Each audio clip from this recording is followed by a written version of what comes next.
The original Space Jam was a cultural phenomenon. It fit right into the time it was made.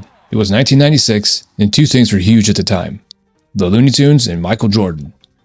The original Space Jam was fun, it was charming, and it defined the culture of the time. It was a massive success, raking in over $250 million worldwide and over $1 billion in retail sales on a budget of about $80 million. Space Jam was lightning in a bottle. It just worked.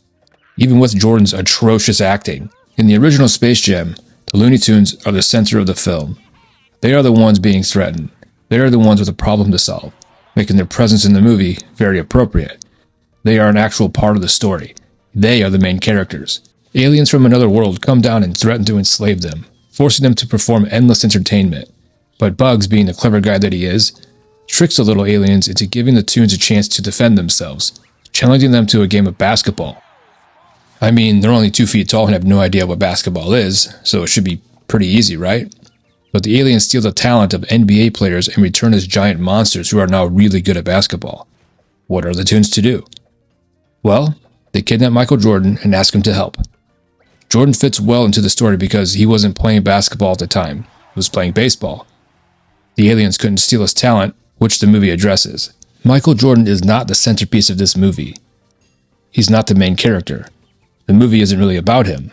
He's just an important piece for the Tunes in solving their problem of possibly being enslaved for the rest of eternity.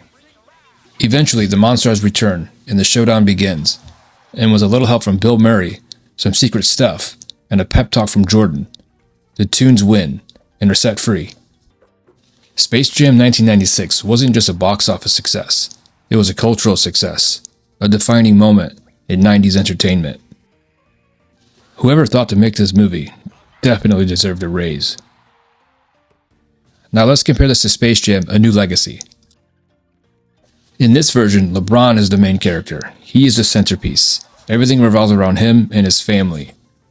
This one explores more complicated themes of fatherhood, father-son relationships, and putting too much pressure on your son, which makes sense because the people who grew up with the original Space Jam are parents now. Space Jam: A New Legacy is also fitting for its time. It's much more futuristic, and I like the idea of a rogue AI pulling people into its system and making them play a game in order to get out.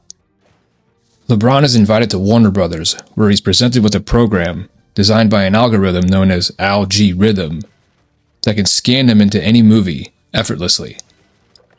He then proceeds to tell them that he doesn't like it, and it's the worst thing he's ever seen. Why doesn't he like it? We don't know, the movie doesn't say. But the algorithm is very upset by this, which he then pulls his son Dom inside the computer system, forcing LeBron to go after him. This movie explores more themes of AI surveillance, with algorithm explaining that if something has a microphone, it can hear you. If there's a camera nearby, it can see you, which is pretty scary. And how far away are we from being pulled into a computer system like not only LeBron and his son in this movie, but his entire family and a whole bunch of other people?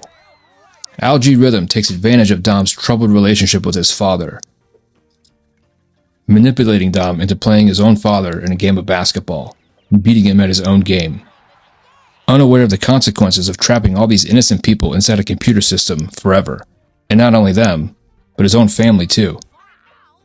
In the end, LeBron and the Tunes win and set everyone free. Dom realizes that algorithm is the real enemy. He and LeBron set aside their differences and become stronger as father and son. All in all, I like this movie. I like the themes that it explores, and I like the futuristic style. But there's one thing about this movie that doesn't seem to quite fit.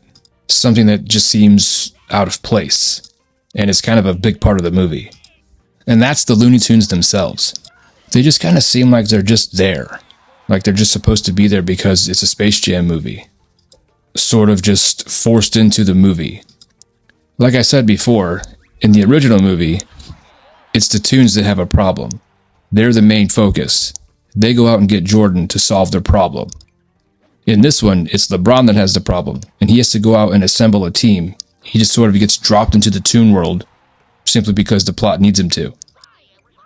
I think this movie could have been better served had they just left the Looney Tunes out of it altogether, or maybe just had them as background characters, making an appearance as sort of a callback to the old movie. Maybe he could have had different WB characters as his teammates. I mean, the Looney Tunes definitely give the movie a nice charm and a lot of humor, and it keeps it connected to the old movie. But isn't that just what this is? It's just a remake of an old film, like a lot of films these days. And you're always going to be at a disadvantage when you do that. But I don't know. One thing I can say is that LeBron is probably a better actor than Michael Jordan.